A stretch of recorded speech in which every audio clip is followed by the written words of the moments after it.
편한 길이 있는데 왜 힘들게 사나라는 제목으로 하나님 말씀 증거하도록 하겠습니다. 이스라엘은 산당 제사를 좋아했습니다. 산당 제사를 좋아했던 이유가 무엇입니까? 편하기 때문에 그렇습니다. 굳이 성전까지 가지 않아도 되는 거. 히스기야 왕 때 와가지고 비로소 산당 제사가 회파가 돼버립니다. 그리고 성전 제사 중심이 됐다라는 거예요. 오늘 성경 공부 내용을 보면 열왕기하 19장이죠. 거기 1절에 아수르 군대가 예루살렘 성을 포위하죠. 그때 히스기야 왕이 옷을 찢고 굵은 배를 두르고 여호와의 전에 들어가서 성전에 들어갔다는 얘기죠. 공적 예배가 세워지게 되었다, 그런 뜻입니다. 산당 제사 이런 거 다 사라지고 공적 제사를 드리더라. 공적 예배를 드리더라. 이 시대로 치면 뭐죠? 뭐 그럴 수 있죠. 뭐 이렇게 인터넷으로 예배 드릴 수도 있고, 뭐 녹음해서 들을 수도 있고, 뭐 마지못해 그렇게 할 수 있죠. 그 일종의 산당 제사거든요. 근데 그런 걸로만 익숙해진 사람들 결국 망한다는 거예요. 다시 말해서 공적 예배의 중요성, 이걸 말해주는 것이 히스기야 시대 때의 개혁이라는 것입니다. 그런 공적 예배가 회복이 됐어요. 또 하나가 기도가 회복된 거죠. 아수르 위협이 있을 때 그 전에는 뭘 했죠? 돈으로 무마했죠. 그래서 금은 갖다 주고 성전에 있는 금까지도 벗겨가지고 갖다 주지 않았습니까? 해결 안 되죠. 그 다음에는 애굽에 가가지고 또 도움 요청하지 않습니까? 우리 다니엘서에 나오는 북방 왕국, 남방 왕국, 하나는 애굽이고 하나는 시리아 세력 아니에요. 그 두 세력에서 왔다 갔다 할 때에 결국은 아수르에서 뭐라 그러죠? 네가 애굽을 의지해 봐야 그 갈대 스트로, 그러니까 우리가 그러면 스타벅스에서 나오는 그 스트로 있죠, 빨대 의지해 가지고 네 구원받으려고 하는 거 똑같다. 그게 무슨 구원이냐? 너 망한다. 결국은 히스기야가 다 실패했죠. 돈으로도 안 되고 외교로도 안 되고. 뭘 붙습니까? 공식 예배를 통해서 하나님 앞에 기도하러 나아갔다. 그래서 공적 신앙이 되게 중요한 거라고요. 그럴 때 회복이 된다는 것입니다. 여러분 신앙생활 이상하게 편법으로 하지 마십시오.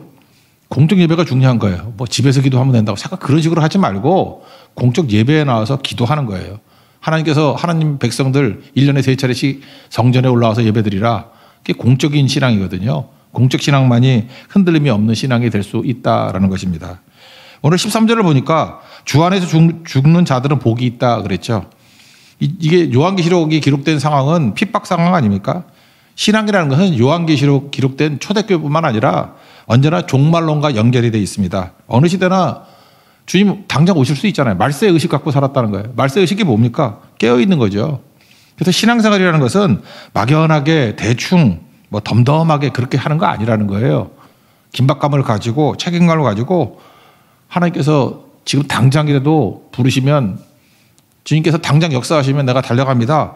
그런 싱싱한 신앙, 그게 깨어있는 신앙이 된다는 것입니다. 우리 신앙의 적이 되는 게 언제냐? 영적 게으름입니다. 그래서 7대 죄악 가운데 하나 들어가게 나태가 들어가잖아요. 영적 게으름만큼 무서운 건 없다는 거예요. 그래서 그 선교실학자 크리스토퍼 라이스라는 사람이 그런 얘기를 했습니다. 게으른 신앙은 dysfunction, 그러니까 뭐라죠? 역기능이라고 그러죠. 역기능. 기능 장애가 오는 신앙이다. 그런 얘기를 합니다. 그래서 여러분 게으른 신앙은 신앙이라고 붙일 수도 없다는 것입니다. 그거는 역기능 신앙이고 기능 장애가 될 수밖에 없다는 것입니다. 영적 게으름, 어떤 것이 영적 게으름인가? 세 가지로 정리하겠습니다. 첫째는 자기중심적인 신앙 태도예요. 그게 역기능이라는 것입니다. 영적 게으름이 된다라는 거예요. 한마디로 얘기해서 이기주의죠. 맨날 나밖에 모르는 거. 자기만 생각하고 내 유익, 내 성취, 내 편안함. 그럼 무기력해진다는 것입니다. 한번 생각해 보세요. 자기가 한 자리에만 머물러 있으면 일단 탄력이 안 붙잖아요. 관성이 안 붙잖아요. 그래 가만히 있다 보면은 이게 고립이 돼버리는 거죠. 저도 인생을 살아보니까 그래요. 내가 좋은 대로만 살면은 결국 망하더라고요. 제가 이렇게 마트 가서 음식 살 때도 보면 내가 좋은 거 보면은 다 몸에 나쁜 거야. 그냥 당 폭탄, 탄수화물 폭탄. 떡볶이 좋아하거든요. 떡볶이, 순대, 중국 당면. 그 다음에 데니시란 거 아시죠? 빵 살짝 깔아놓고 그 위에 버터 깔고, 빵 살짝 깔고 버터 깔고 7층, 8층, 9층 너무 맛있는데 먹으면 당폭탄. 제가 느꼈던 게 그거예요. 이게 디스펑션이거든요. 역기능. 여러분 인생을 살 때 내가 좋아하는 걸로만 다 이게 사고 내가 좋아하는 것만 먹으면 그냥 건강 다 잃어버립니다. 저는 절대로 제 돈 주고 브로콜리 안 삽니다. 나 돈 주고 먹으려도 안 먹어요. 근데 그 억지로 주니까 먹죠. 근데 그게 살리는 거죠. 여기서 솔직히 말해서 한국 사람 가운데 브로콜리 맛있다는 사람 누가 있어? 있나? 그거는 진짜 변태지. 어떻게 브로콜리가 맛있어? 당근이 맛있는 사람도 없죠. 토끼나 당근이 맛있지. 당근이 어떻게 뭐 맛있겠어. 그죠? 그런 거죠. 맛있는 분 계시네. 토끼인가 봐. 예. 어쨌든 그런 거죠. 이 디스펑션이라는 거, 역기능 그런 거죠. 아이들 한번 보십시오. 아이들이 맨날 징징대잖아요. 장난감 사달라고. 보채지 않습니까? 이거 사달라 저거 사달라. 여러분 어른들이니까 다 아시죠? 어린아이들이 원하는 장난감을 다 산다고 걔네들의 영적 성장이 있습니까? 없어요. 장난감 다 사면 그 인생이 풍성해지나요? 없어요. 가치가 올라가나요? 그렇지 않아요. 그 장난감 사줘봐야 그거 뭐 2달 정도나 놀까? 그 다음에 다 갖다 버리고 쓰레기에 쓰레기. 그죠? 장난감으로 애가 풍성해진다고 생각하는 사람이 누가 있습니까? 저도 어렸을 때 애들 장난감 사줬는데 그건 뭐냐? 아빠 역할을 제대로 못하니까 미안해서 사주는 거예요. 맨날 그냥 외국 돌아다니고 이러니까 만나지도 못하고 하니까 할 게 없으니까 장난감 사다 주는 거야. 저도 알아요. 그게 절대로 영적 성장이나 가치를 높이는 데 도움이 안 된다는 것. 그러니까 우리가 이렇게 장난감 원하는 거 얻듯이 신앙생활 하면은 이 영적 게으름이 된다는 것입니다. 그래서 여러분들 망하는 길이 확실해요. 내가 원하는 거 마음껏 다 할 수 있으면 망해요. 제가 더 룸이라는 영화 얘기를 했잖아요. 원함대로 살면 다 되는데 거기 만족이 없어요. 거기서 역기능이, 디스펑션이 나타나게 된다는 것입니다. 기도도 마찬가지예요. 기도도 신앙을 게으르게 만들 수 있습니다. 어떤 기도예요? 내가 원하는 것만 구하는 거예요. 원하는 것만. 그러면 기도조차도 우리를 게으름에 빠지게 만들 수 있다라는 것입니다. 그게 뭐예요? 달라 하는 기도죠. 내가 원하는 것을 달라. 원하는 것을 달라 하는 기도의 약점은 뭐죠? 결과만 중요시 여긴다는 것입니다. 우리 신앙이 결과주의가 아니잖아요. 에베소서 1장에 나오는 선택과 예정. 선택은 뭐라 그러세요? 하나님의 뜻, 약속.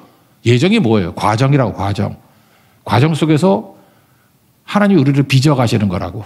과정 속에서. 그래서 과정에서 제일 중요한 게 뭐라 그랬어요? 기도로 쓰임받는 거. 하나님의 뜻을 알면은 기도를 알면 하나님이 그 기도를 사용하셔서 성취를 이루신다니까요. 그래서 하나님의 선택과 예정과 성취, 약속과 성취라는 이 도식을 놓고 볼 때 우리 인생에서 제일 중요한 건 기도예요. 기도가 쓰임받는 거고, 기도가 영광이고, 기도가 능력이고, 기도해야 우리가 하나님 백성으로서 당당하게 살 수 있다는 것입니다. 그거 아니면 뭐로 쓰임받죠? 악으로 쓰임받는 거죠. 악으로 쓰임받는 건 뭐 지천에 깔려있죠. 제발 여러분들 불의의 무기 되지 마시고 의의 무기 되십시오. 로마서 6장 표현 아니에요? 의의 무기가 되라고. 의의 무기. 그게 중요한 거죠. 그래서 이 과정 속에서 영적으로 개의지 않은 사람은 뜻하는 게 뭐냐? 하나님의 뜻이 나를 통해서 이루어지게 된다는 거예요. 그러니까 기도하고 또 순종하죠. 느헤미야가 그러잖아요. 누가 갈까? 그랬더니 종으로 하여금 형통케 하옵소서. 제가 갔으면 좋겠어. 제가 갔습니다. 안 가잖아요. 내게 사명이 오잖아요. 좋습니다. 내가 가겠습니다. 종에게 형통함을 주옵소서. 그리고 기도하는 사람이 가서 무너진 성벽을 재건하죠. 이게 게으름을 깨버리고 일어서는 바른 크리스찬의 모습이 된다라는 것입니다. 그래서 요한일서 5장 14절 그의 뜻대로 구하시면 들으심이라. 하나님의 약속이 목마른 거예요. 약속이 명확한 약속을 알면 구하고 들으심이라 성취된다는 거죠. 그래서 믿는 사람의 패턴은 겁니다. 하나님의 뜻을 명확히 알고 내 기도를 사용해 주세요. 구하고 들으심이라. 나를 통해서 하나님의 뜻이 성취되기를 원합니다. 그런 과정이 꼭 필요하다는 것입니다. 그런데 그 다음에 더 되는 건 무엇이냐 하면은 어떤 때는 행동에만 머무를 때가 있어요. 우리가 잠깐 순종 그러니까 행동에만 머무르는 줄 아는데 영적 게으름은 행동만 하는 거예요. 행동하다 보면 뭐가 변화가 되느냐? 존재가 변화가 되는 거예요. 존재가. 하나님께서는 우리에게 행동만 하라 그러지 않았어요. 행동하라. 그건 훈련이겠죠. 나중에는 성품으로 변화가 되는 거예요. 그런 사람이 되라. 그런 존재가 되라. being 또는 페르소나, person, 인격으로 변화가 되라. 그런 거죠. 그래서 인격 차원으로 가야 된다는 것입니다. 거기까지 가지 않으면 영적 게으름이에요. 아무것도 아닌 거죠. 우리 가운데 진짜 사랑을 하면은 사랑은 뭐죠? 사랑은 교제하고 사랑하는 거죠. 그죠? 이렇게 교제하고 사랑하는 거 아니에요. 교제하고 사랑할 때 뭐 여러분 남자나 여자나 이렇게 느끼지 않습니까? 이게 행동은 잘해. 뭐 예의 바르고 뭐 해줄 거 다 해줘. 그런데 존재가 아니야. 사랑하는 존재가 아직 안 되는 거야. 뭐 친절해. 잘해줘. 여자 같으면 뭐라 그러죠? 훌륭한 파출부. 남자 같으면 뭐라 그래나? 훌륭한 뭐 운전소? 뭐 이런 거. 뭐 친절하게 다 하는데 존재로 들어오질 않아. 그럴 때 목마름이 있는 거죠. 하나님께서 원하시는 건 뭐냐 하면은 우리가 행동뿐만 아니라 행동이 반복되면 존재로 변화되기를 원한다는 거예요. 우리 두렵던 들인 과부 보십시오. 그가 뭐 행동에서 뭐 증명하려고 그러는 게 없잖아요. 그는 전 존재를 주님 앞에 드리는 모습이었다는 것입니다. 그게 중요한 거죠. 여러분들 하나님 앞에 드려지는 존재가 되십시오. 자녀가 되십시오. 그러기 위해서는 기도하셔야 돼요. 아까도 얘기했지만 영적인 권세가 필요하다고 하나님 앞에 충분히 기도해서 하나님의 능력의 통로가 되기를 원합니다. 나의 기도를 통해서 사용되기를 원합니다. 그런 거거든요. 제가 여기저기서 이런 소리가 들려와요.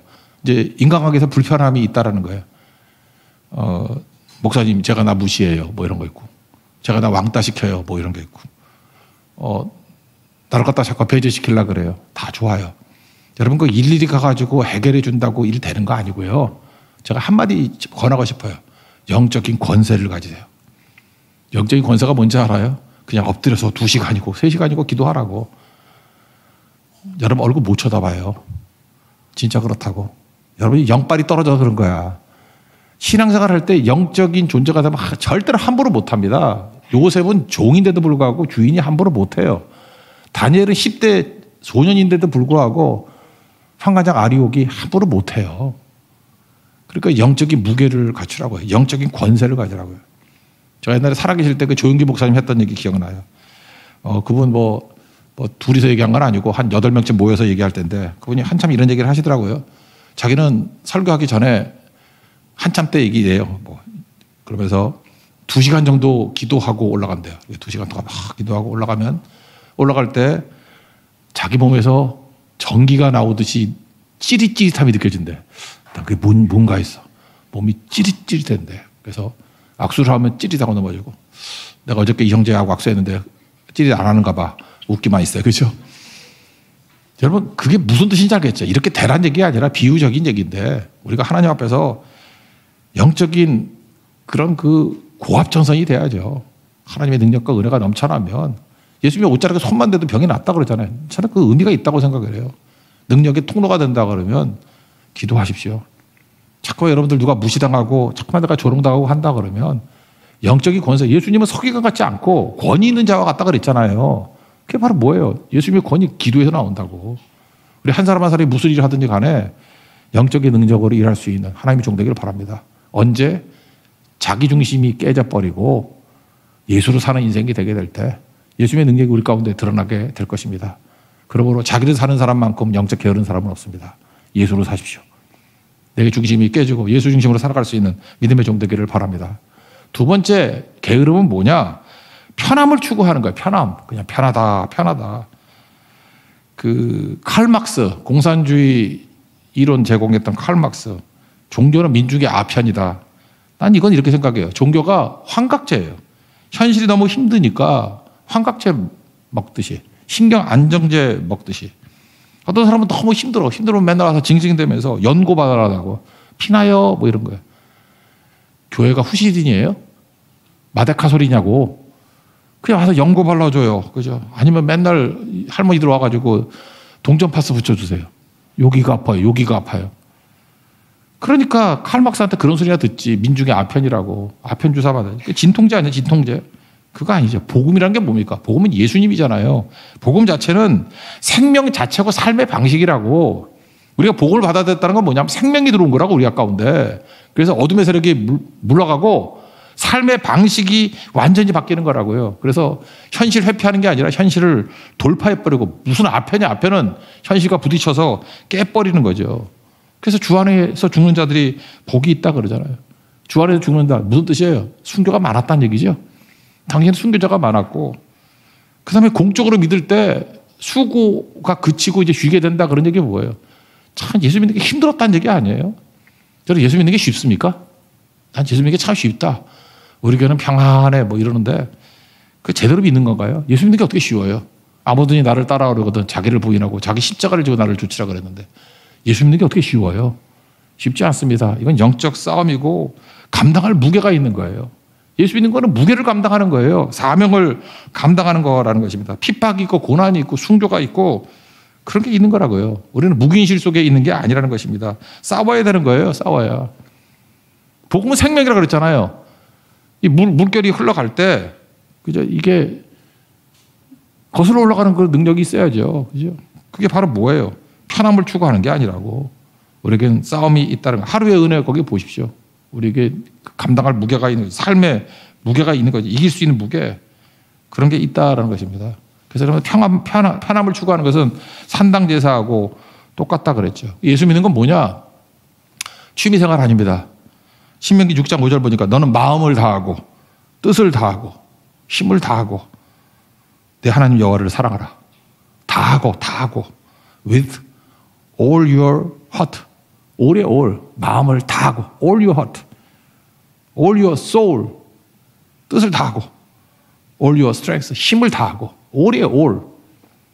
그리고 급여 차례 때 그 하나님의 계산법이 다르다 그랬죠. 리버스 카운팅이라고. 리버스 카운팅. 우린 드린 거 생각하잖아요. 뭐 50만 원 드렸다, 100만 원 드렸다. 부자는 많이 드렸겠지. 과부는 두 랩돈 2천 원 드렸다고. 우리는 50만 원, 100만 원, 2천 원 이거를 비교하는데 하나님의 카운팅은 리버스, 반대 카운팅이에요. 남은 걸 따진다고. 부자는 10억이 있었는데 100만 원 드렸어. 그럼 뭐 9억 9,900만 원 남았겠지. 그죠? 100만 원 드렸으니까. 되게 많이 남았네. 근데 과부는 두 랩돈인데 생활비, 비오세, 생명이라는 뜻이거든. 생명. 생명 전체를 다 드렸대. 남은 거 없어요. 남은 걸로 계산한다니까요. 그 과부는 all your heart, all your soul, all your strength. 맞죠? all your money 다 드렸잖아. 그게 헌신이에요, 헌신. 마리아도 향유 옥합 깨가지고 다 부었잖아요. 남은 거 있어요? 없어요. 다 부었어. 남는 걸 계산한다고, 남는 거. 예수 믿는 거는요, 헌신입니다. 다 드린 거예요. all의 all, all your heart, all your soul, all your strength. 다야, 다. 그거라고요. 하나님께서도 우리에게 예수님 다 주셨잖아요. 아까 요엘서 2장 18절 얘기했죠. 극진히 사랑 가져서. 전 옛날 버전이 좋다 그랬죠. 중심이 뜨거워서 아들 주셨잖아요. 마음이 아파서 십자가의 보혈을 흘려주셨잖아요. 가슴이 타서 예수님 빨리 보내서 우리 구원해 주셨잖아요. 우리도 그래야지. 다 해야죠. 우리 교회는 복잡한 거 없습니다. 되게 단순하죠. 원래 성가대도 없었고 그랬는데 성가대도 최근에 만들었잖아요. 난 정예배 성가대 참 좋아. 지난주 같이 이렇게 이상한 편곡한 거 부르지 말고 오늘 간단한 거 부르는 게 얼마나 좋아. 그 편곡자 이름 보고 골라요. 그죠? 이렇게 쉽게 편곡한 사람들 부르면 되게 좋은 것 같아요. 오늘 되게 은혜 받았어요. 쉬우니까. 아니면 찬송가 우리가 불러도 되고. 교회를 자꾸 단순화시켜요. 우리가 회의 별로 없죠? 회의도 짧고 뭐 그냥 다 안 합니다. 그래서 인세인이 심플, 미친 듯이 심플하게 만들었어요. 이유가 뭐예요? 그 헌신하고 사명 이루자는 거 아니에요. 미친 듯이 단순하게 만들었다고. 그러면 뭐가 남아요? 시간이 남아요. 그럼 뭐가 남아요? 재정이 남아요. 뭐가 남아요? 에너지가 남아요. 그 남은 거 갖고 뭘 하느냐가 중요한 거 아니에요. 복음 증거하는 데 쓰자고. 그래서 우리는 그거 다 절약해가지고 뭘 쓰죠? 복음 증거하는 데 쓰는 거라고. 어떤 정신 나가셔서 그러는 거일 것 같아. 뭐 우리 교회 스피릿이 뭐 헌금하고 남는 돈 뭐 교회들이 나눠서 다 쓰면 되는 거 아니냐. 정신 나가다 한참 나간 녀석이지. 우리 교회는 자비량 원리거든요. 그래서 선교 가서 쓰는 거는 기본적인 개념은 내가 쓸 돈은 내가 헌금해서 내가 내서 쓰겠다는 거예요. 나머지 교회 헌금 갖고 뭐예요?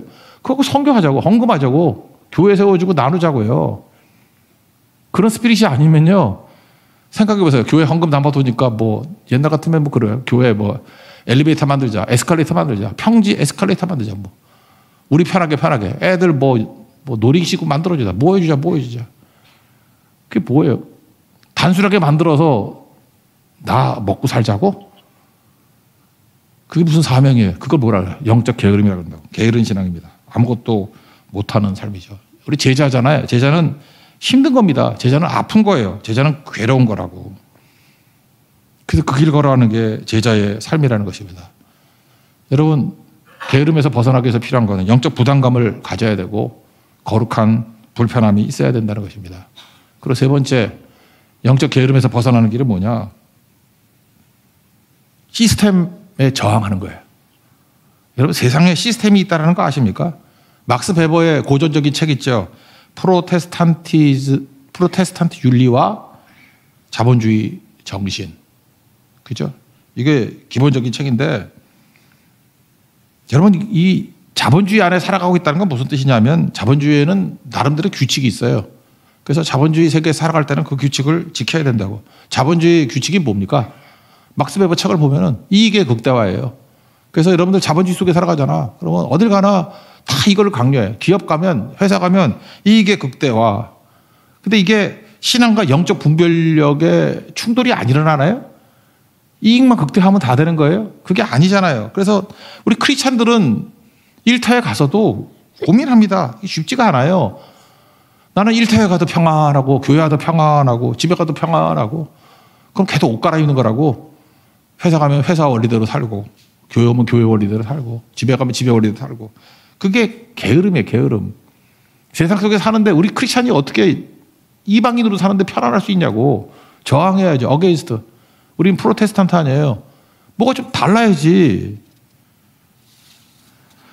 이런 거하고 똑같은 거죠. 예를 들어서 각 영역마다 그 영역의 신이 있습니다. 뭘 한번 들어볼까요? 음악. 저희도 우리 가족 가운데 음악하는 사람이 많은데 음악계를 들어가면요.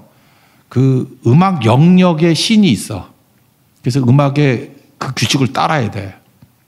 근데 크리스찬이 그 규칙을 다 따르기가 쉽지 않아. 그래서 그래도 음악은 기독교 영향이 좀 많이 있는 데지. 그래도 충돌이 있더라고. 그죠? 이 결정적인 사상의 충돌이 있어. 그래서 크리스찬 음악가들은 편치 않아요. 왜냐? 세상에 접목하는 것만이 아니라 거기서 저항, 어게인스트 해야 되는 것들이 있기 때문에. 그러니까 엎드려 기도하는 거죠. 제가 볼 때 제일 큰 건 미술인 것 같아요. 미술이라는 예술. 미술은 진짜 미술하는 사람 가도 예수 믿는 사람 거의 없어. 거의 없고 제가 미대 제가 예배를 한 7년인가 드렸는데 벌써 그 옛날 얘기죠. 지금 한 40에서 한 50 넘은 애들이 대학 다닐 때니까 그때 지금은 애들이 아니지. 그 어르신들이 대학 다닐 때니까 그때가 어느 때입니까? 벌써 그때 그 안에서 뭐 동성애 술 퍼마시고 뭐 미술이란 게 그렇잖아요. 아이디어가 안 떠오르니까 뭘 변태적인 짓을 막 해야 되는 거야.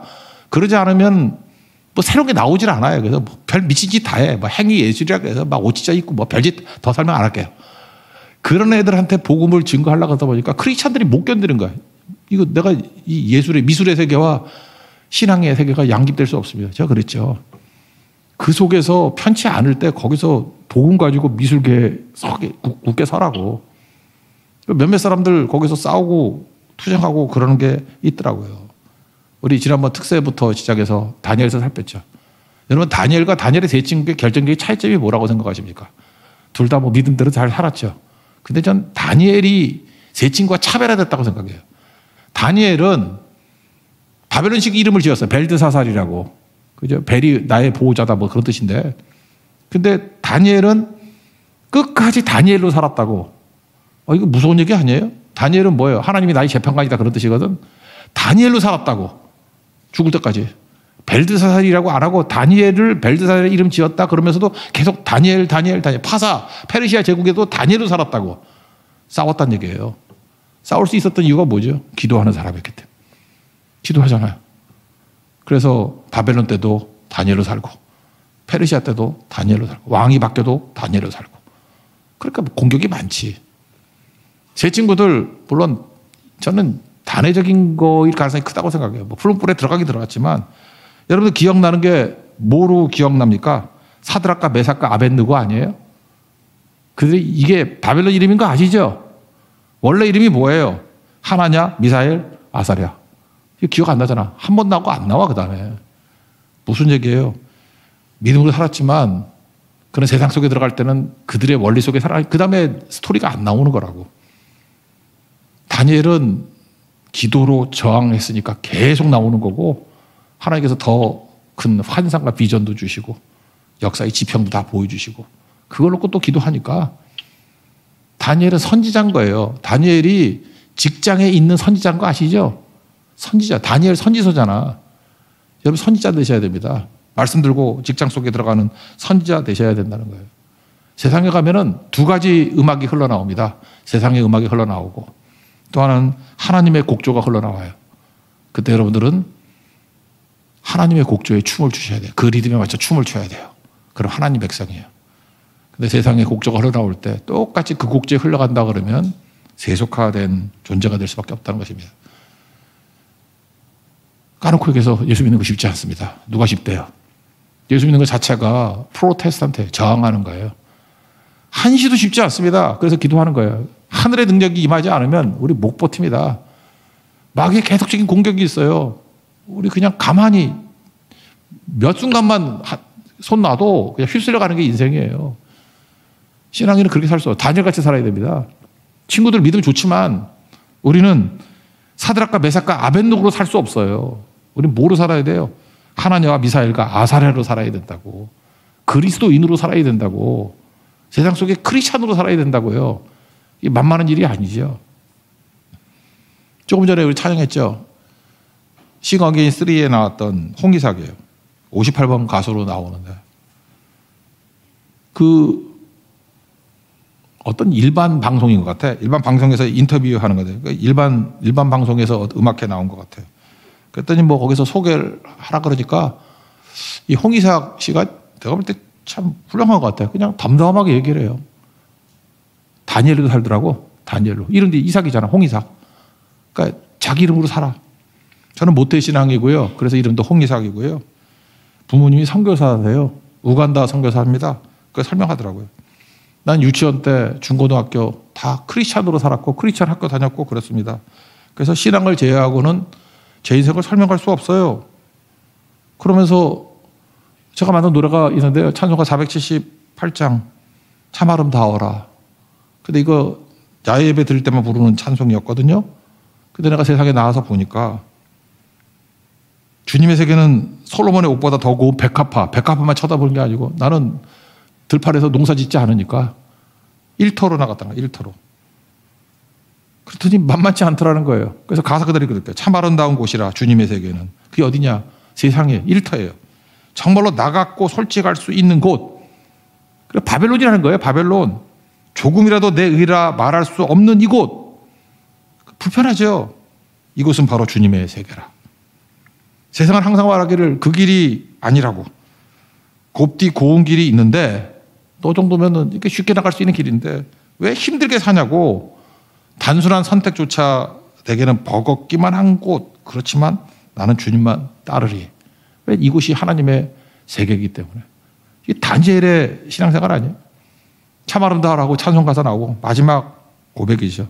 나는 계속 걸어갑니다. 수없이 넘어져도 사람들의 방향과는 조금 다르다 해도 내가 지금 걸어가는 이 길이 주님이 가르쳐 주신 길이니 이곳은 바로 주님의 세계라. 제가 볼 때 주님의 세계를 교회 안에 머물러 주지 않고 일터로 세상으로 확장 세상의 소금이고 세상의 빛이다. 난 그래서 홍해삭이 좋습니다. 때로 인생 살아가면서 영적 게으름이 뭔지 알아요? 나밖에 모르는 거. 나의 편함. 나. 그 게으름이에요. 그리고 편한 거. 언제까지 편할 거예요? 좀 더 자자, 좀 더 눕자, 좀 더 퍼먹자. 그러면 당폭탄, 탄수화물 폭탄. 장난감밖에 없어요, 내 주변에. 인생 장난치듯 살 거예요? 내 주변에 남는 게 뭐예요? 브로콜리 없다고 맨날 그거 먹어서 죽을 것 그런 것만 다 먹는 거지. 그리고 시스템의 힘에 저항도 못하고. 뭐예요? 치졸하게. 나 모르겠어. 특별히 남자라면 대장부답게 믿어야지. 예수 믿고 한 번 사는데 뭐 핍박도 안 당하고 맨날 끌려만 다니고. 세상에 종놈입니까? 그러고 살 거예요? 저항해야죠. 프로테스트 해야죠. 어게인스트 해야죠. 널판지 크면 뭐해? 물에 떠내려가지만. 미꾸라지 작지만 거슬러 올라가잖아요. 우리 미꾸라지예요. 우리는 생명이 있잖아요. 복음은 생명이에요. 복음은 파워고. 이 복음은 모든 사람이 구원을 주신 하나님의 능력이다. 파워잖아요. 파워. 우리 파워 있는 크리스찬들은 믿음의 종 되기를 바랍니다. 세상의 신 따라가지 말고 예수 따라가는 믿음의 종 되기를 축원합니다. 자리에서 일어나겠습니다. 그래서 예수 찬양하겠습니다.